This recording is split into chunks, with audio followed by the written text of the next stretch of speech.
한평생 남에게 빚 한 번 지지 않았습니다. 아쉬운 소리 한 번 하지 않았고 오로지 자신의 두 손으로 외동딸을 키워냈습니다. 비록 부귀영화는 누리지 못했어도 어디 내놓아도 부끄럽지 않은 깨끗하고 정갈한 삶이었습니다. 그런데 여러분, 그거 아십니까? 인생의 황혼기에 접어든 65의 나이에 그 어머니가 친딸에게 직접 쓴 차용증을 건네받았다는 사실을요. 돈을 빌리기 위해서도 집을 사기 위해서도 아니었습니다. 그저 딸이 무심코 던진 한마디 때문에 어머니는 고개를 떨구고 눈시울을 붉혀야 했습니다. 평생을 지지 않으려 악착같이 살아온 그가 이번에는 침묵을 선택했습니다. 과연 이것은 숭고한 모성애의 희생일까요? 아니면 잔인한 정서적 폭력일까요? 그의 노후 자금은 다 어디로 갔으며 그가 삼켜야 했던 서러움은 과연 보상받을 수 있을까요? 그리고 그의 마지막 결단은 딸에게서 존중을 끌어낼 수 있을까요? 오늘은 65살 박 여사님의 사연을 들려드리려 합니다. 그는 자신의 노년기를 걸고 우리에게 묵직한 메시지를 던집니다. 가까운 사이일수록 핏줄일수록 지켜야 할 선이 있다는 것을 말이죠. 제 나이 올해 65입니다. 몇 해 전 정년퇴직을 했고 남편도 이제 2년만 더 있으면 은퇴를 합니다. 우리는 서울 강북의 오래된 빌라에 살고 있습니다. 사치스러운 것과는 거리가 먼 삶이지만 꼬박꼬박 들어오는 연금 덕분에 두 식구 검소하게 살기에는 부족함이 없었지요. 그러던 어느 날 딸 지은이가 갑자기 전화를 걸어왔습니다. 엄마, 나 오늘 저녁 먹으러 갈게. 엄마가 해주는 갈비찜이랑 된장찌개 먹고 싶어. 엄마 밥 안 먹은 지 너무 오래됐어. 그 말을 듣는데 제 마음이 꽃밭처럼 환해지더군요. 직장 생활 몇 년 하더니 결혼 이야기가 오가는 중이었고 남자친구와 함께 지내느라 좀처럼 집에 오는 일이 없던 아이였습니다. 그런 딸이 제 발로 밥을 먹으러 오겠다니 어미로서 어찌 기쁘지 않겠습니까? 저는 콧노래를 흥얼거리며 시장으로 달려가 딸아이가 좋아하는 재료들을 샀습니다. 신선한 갈비, 알이 꽉 찬 꽃게, 그리고 제가 개발한 꽈리고추, 멸치볶음 재료까지. 부엌에서 재료를 손질하며 생각했지요. 혹시 기쁜 소식을 가져오려나? 결혼 날짜라도 잡힌 걸까? 자식 가진 부모라면 누구나 그렇듯 아이가 인생의 새로운 장을 연다는 소식에 설레는 마음을 감출 수 없었습니다. 하지만 누가 알았겠습니까? 밥을 몇 숟가락 뜨던 지은이가 수저를 내려놓으며 꺼낸 말이 제 목구멍을 꽉 막히게 할 줄은요. 엄마, 우리 신혼집 보고 왔어. 분당 쪽에 있는 아파트인데 너무 마음에 들어. 지은 지 좀 되긴 했지만 교통도 좋고 매매가가 12억 원 정도에 그쪽 부모님이 반은 지원해 주신대. 나머지 반은 우리 집에서 해줬으면 좋겠다고 하네. 순간 제 귀를 의심했습니다. 뭐라고? 너희 집이라니? 그게 무슨 소리니? 신혼집은 보통 남자 쪽에서 준비하거나 둘이 모아서 하는 거 아니었니? 지은이는 아무렇지 않게 웃으며 말했습니다. 엄마, 요즘 세상에 그런 게 어디 있어. 그쪽 집도 작은 사업 하시느라 여유가 아주 많진 않아. 게다가 남동생이 내년에 대학 가니까 돈 들어갈 때도 많대. 결혼은 양가 합쳐서 하는 거라고. 집 명의도 당연히 공동 명의로 해야지. 그러니 비용도 반반 내는 게 맞아. 저는 온몸이 굳어버리는 것 같았습니다. 결혼 비용 반반. 그러니 우리 보고 현금 6억 원을 내놓으라는 소리였습니다. 우리에게 재산이 없는 건 아니었습니다. 하지만 그건 저와 남편이 평생 안 먹고 안 입으며 모아온 우리 부부의 유일한 노후 생명줄이었습니다. 딸아이 대학 등록금부터 어학연수, 대학원까지 뒷바라지하느라 우리는 우리 자신을 위해 돈을 써본 적이 거의 없었습니다. 사회생활 시작한 지 고작 3년 된 아이가 어떻게 저렇게 당당하게 거액을 요구할 수 있을까요? 저는 최대한 목소리를 가라앉히고 물었습니다. 내 남자친구 집 형편 괜찮다며 지금 지내는 오피스텔도 그 집에서 해준 거라면서 왜 굳이 무리해서 집을 사야 하니? 그리고 공동 명의가 아니면 어떠냐? 같이 살면 그게 내 집이지. 딸이 미간을 찌푸리며 대꾸했습니다. 엄마, 그래야 내가 시댁 가서도 기죽지 않고 큰 소리 치지. 안 그러면 평생 눈치 보고 살아야 해. 우리 집에서 반을 보태야 나도 떳떳하게 내 권리 주장할 수 있다고. 그날 저녁 밥상은 식어갔고 제 입맛도 사라졌습니다. 맞은편에 앉은 남편은 젓가락을 허공에 든 채 멍하니 있었습니다. 평소 전기밥솥 하나를 살 때도 저에게 3번은 물어보는 소심하고 성실한 사람입니다. 그런 사람에게 6억 원이라는 돈은 상상조차 버거운 금액이었겠죠.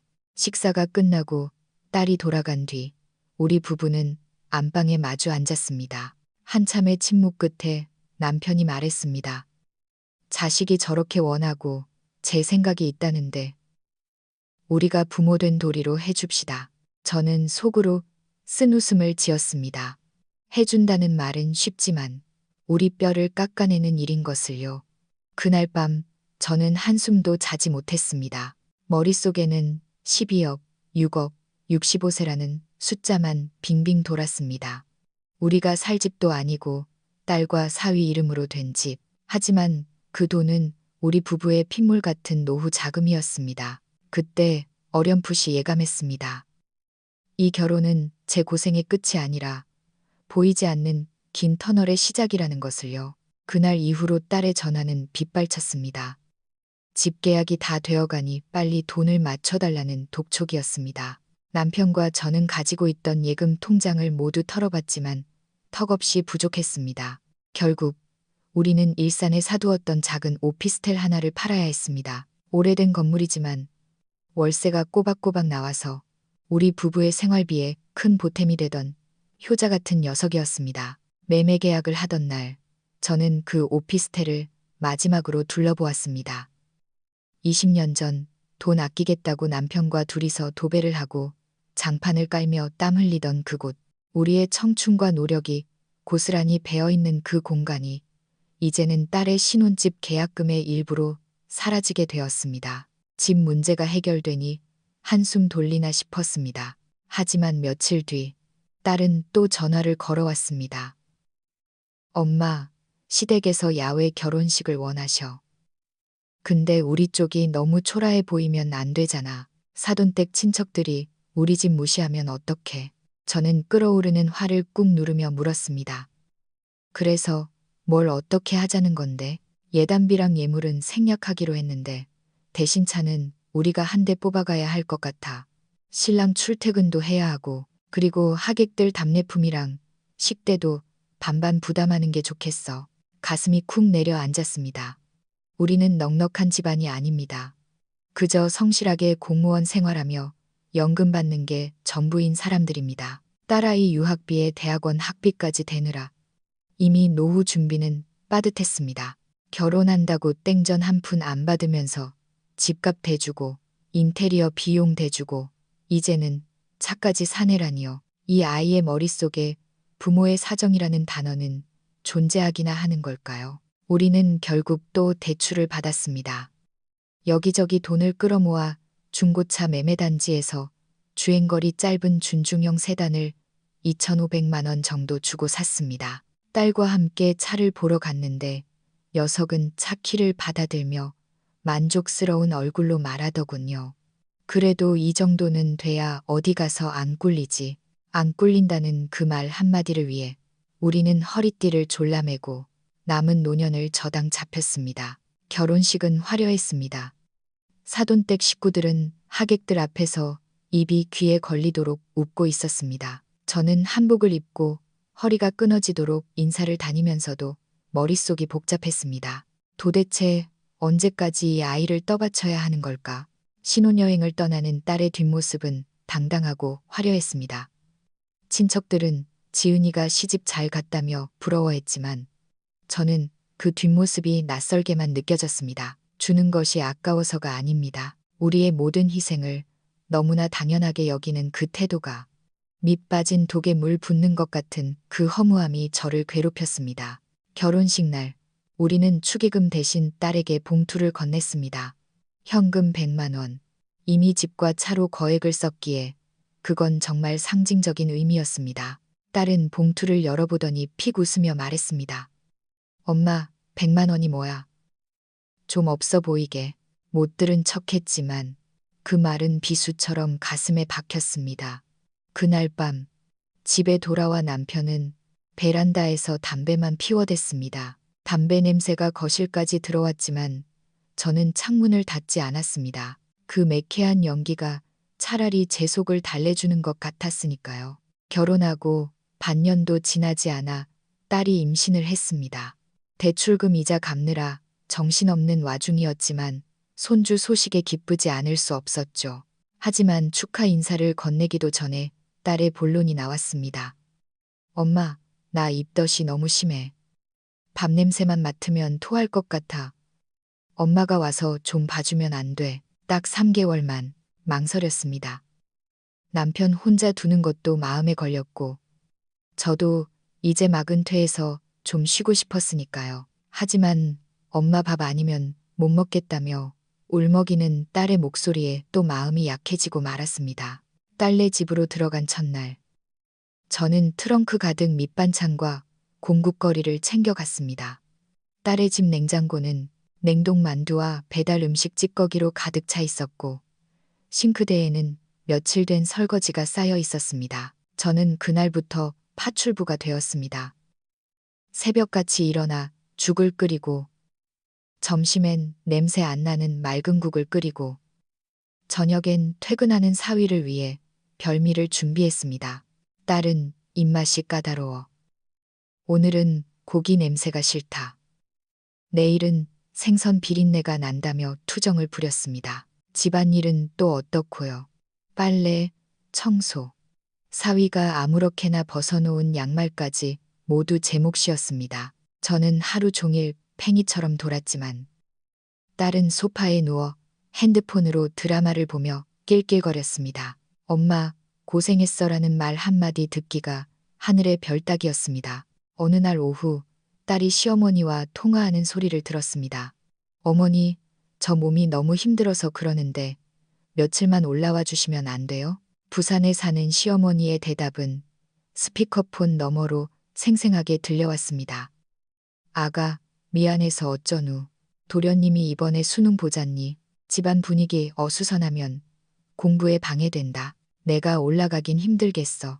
저는 그 옆에서 걸레질하다가 멈칫했습니다. 아들의 수능 시험은 중요하고 며느리가 뱃속에 손주를 품고 알아눕는 건 남의 일인가요? 화가 치밀었지만 딸이 속상해할까봐 꾹 참았습니다. 시간은 흘러 초여름, 딸이 출산을 했습니다. 진통이 시작된 새벽, 사위가 운전하고 제가 딸의 손을 잡고 병원으로 향했습니다. 분만실 앞에서 딸이 울부짖으며 저를 찾았습니다. 엄마, 가지마. 나 무서워. 저는 보호자 옷을 입고 들어가 딸의 젖은 머리카락을 넘겨주며 10시간 넘게 곁을 지켰습니다. 새벽 4시 3.4kg의 건강한 남자아이, 우리 손자가 태어났습니다. 탈진한 딸의 얼굴을 닦아주고 뒤처리를 다 하고 나서야 저는 대기실 의자에 쓰러지듯 앉았습니다. 손가락 하나 까딱할 힘이 없었습니다. 아이가 태어난 지 한 달이 지나서야 부산 사돈댁 식구들이 올라왔습니다. 시어머니는 병실에 들어오자마자 손주에게 달려가더군요. 아이고, 코는 할아비 닮고 귀는 날 닮았네. 그러면서 봉투 하나를 며느리에게 쥐어주었습니다. 산후조리원 비용에 보탰어라. 우리가 바빠서 몸조리는 못해주니 돈이라도 준다. 500만 원 넣었다. 저는 그 옆에서 땀을 뻘뻘 흘리며 젖병을 소독하고 있었지만 사돈은 저에게 사부인 고생 많으시네요. 라는 말 한마디 건성으로 던지고는 밥도 안 먹고 내려갔습니다. 그 뒷모습을 보며 깨달았습니다. 저들에게 며느리는 손주 낳아주는 사람일 뿐이고 친정엄마는 공짜 산후 도우미일 뿐이라는 것을요.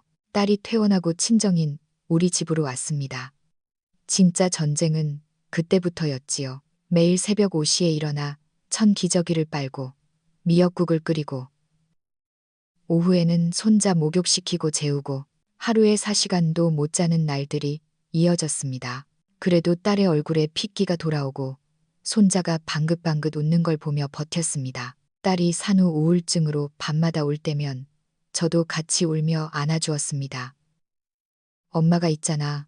괜찮아. 딸이 제 품에 안겨 엄마 고마워라고 할 때 저는 그 한마디면 족하다고 생각했습니다. 이 고생도 자식을 위한 업보려니 했지요. 그런데 제가 틀렸습니다. 친정으로 돌아가기 며칠 전 딸이 아이를 달래며 넌지시 말을 꺼냈습니다. 엄마, 상의할 게 있는데. 목소리 톤이 묘했습니다. 시어머니가 그때 500만 원 주셨잖아. 그 사실을 시댁 친척들이 다 알게 됐나 봐. 어머니가 나한테 넌지시 묻더라. 친정엄마는 뭐 해주셨냐고. 우리 집만 돈 쓰고 그쪽은 몸으로 때우는 거냐고 눈치를 주시네. 저는 잠시 말을 잃었습니다. 그래서 나보고 어쩌라는 거니? 딸은 계속 말을 이었습니다. 엄마가 고생한 거 나도 알지. 근데 시댁에서는 돈이 오갔잖아. 나중에 말 나오면 내 입장이 곤란해져. 형식적으로라도 엄마가 성의를 보여줬으면 해. 기가 막혔습니다. 성의? 내가 널 위해 집을 팔고 대출을 받고 이 늙은 몸으로 밤새 똥 기저귀 빨고 밥해 먹인 건 성의가 아니니? 딸은 입을 다물고 잠시 침묵하더니 작은 목소리로 말했습니다. 그럼 엄마, 신염이라도 하게 100만 원만 줘. 아니, 100만 원은 너무 적나. 80만 원 정도는 줄 수 있지. 이게 자식이 부모에게 할 소리입니까? 체면과 돈. 그놈의 체면 때문에 어미의 헌신은 휴지 조각이 되었습니다. 저는 더 이상 말할 기운도 없어서 핸드폰을 꺼냈습니다. 매달 200만 원 남짓한 연금으로 쪼개 살며 손주 분유값에 기저귀 값까지 대느라 통장 잔고는 바닥을 보이고 있었습니다. 손을 떨며 딸에게 20만 원을 송금했습니다. 이게 내 전 재산이다. 더는 없다. 그러자 딸이 갑자기 핸드폰을 들어 무언가를 타닥타닥 치더군요. 엄마, 그럼 이렇게 하자. 내가 엄마한테 돈 빌려준 걸로 칠게. 차용증 하나 쓸 테니까 엄마가 확인 문자만 보내줘.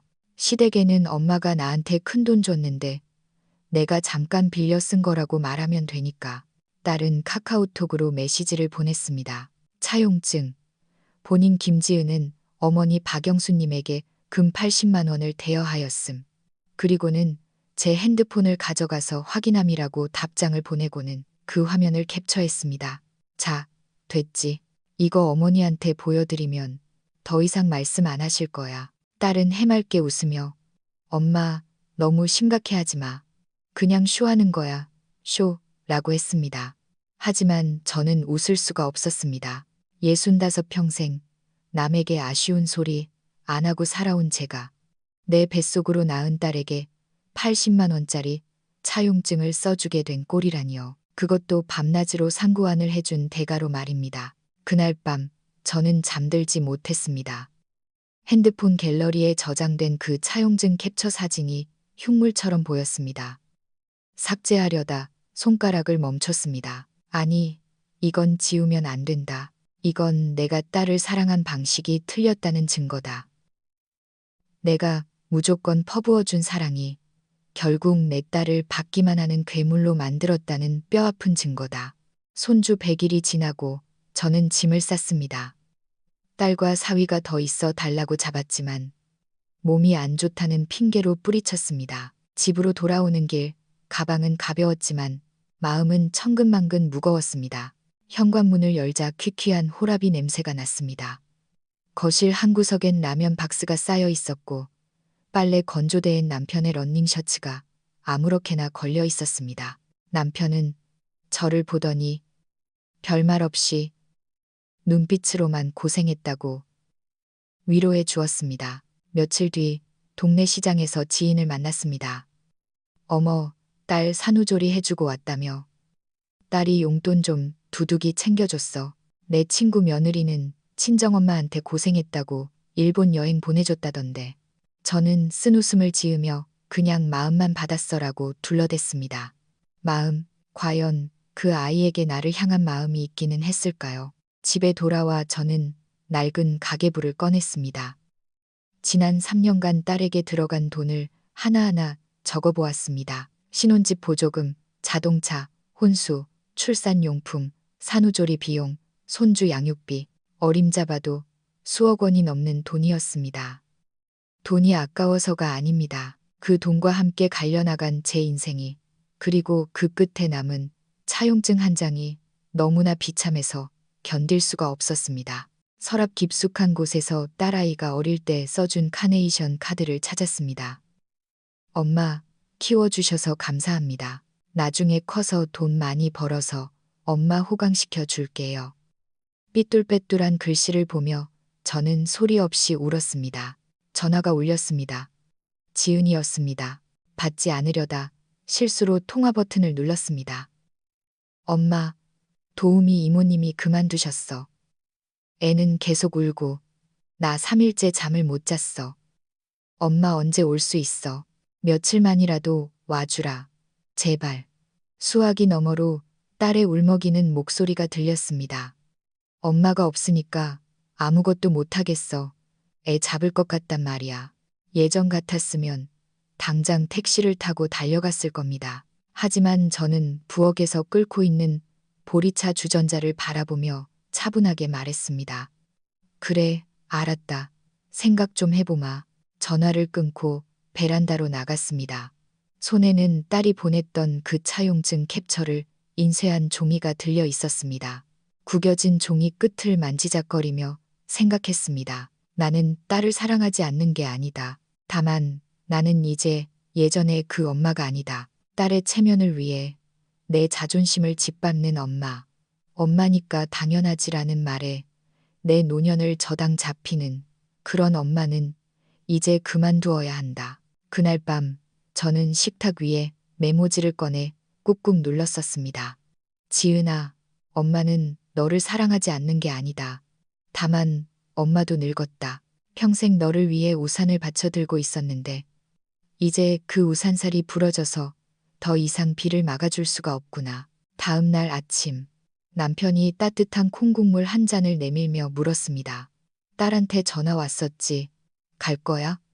저는 고개를 저었습니다. 남편이 다시 물었습니다. 애가 많이 힘들어 한다던데.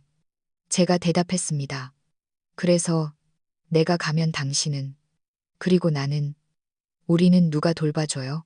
남편은 아무 말 없이 고개를 끄덕였습니다. 그날 오후 딸에게서 장문의 음성 메시지가 왔습니다. 엄마, 화났어. 내가 차용증 쓴 것 때문에 그래? 그거 그냥 농담이었잖아. 엄마는 내가 몇 살이 되어도 엄마 딸이라며 제발 도와줘. 눈물이 핑 돌았습니다. 내 배 아파 낳은 자식. 그 울음소리에 가슴이 미어지지 않는 어미가 어디 있겠습니까? 하지만 저는 알았습니다. 이번에도 내가 가서 도와준다면 딸은 영원히 어른이 되지 못할 것이고 나는 영원히 나 자신을 찾지 못할 것이라는 사실을요. 저는 답장을 보내지 않았습니다. 핸드폰을 끄고 소파 깊숙이 몸을 묻었습니다. 이번에는 가지 않을 겁니다. 딸을 사랑하지 않아서가 아니라 드디어 나 자신을 사랑하는 법을 배우기 시작했기 때문입니다. 노년의 가장 비참한 것은 돈이 없는 것도 집이 없는 것도 아닙니다. 가족 안에서조차 내 존재의 존엄을 잃어버리는 것입니다. 저는 이제 그 존엄을 지키려 합니다. 여러분은 저의 결정을 어떻게 생각하십니까? 자식의 힘듦을 외면한 매정한 어미라고 손가락질 하시겠습니까? 아니면 늦게나마 제 인생을 찾으려는 몸부림으로 봐주시겠습니까? 여러분의 주변에도 저처럼 자식을 위해 모든 걸 바치다 뒤늦게 텅 빈 손을 발견한 분들이 계신가요? 댓글로 여러분의 이야기를 들려주세요. 우리는 어떻게 해야 존엄한 노년을 지킬 수 있을까요? 여러분의 사연이 누군가에게는 또 다른 용기가 될 수 있습니다. 오늘 이야기가 마음에 와닿으셨다면 구독과 좋아요 부탁드립니다. 감사합니다.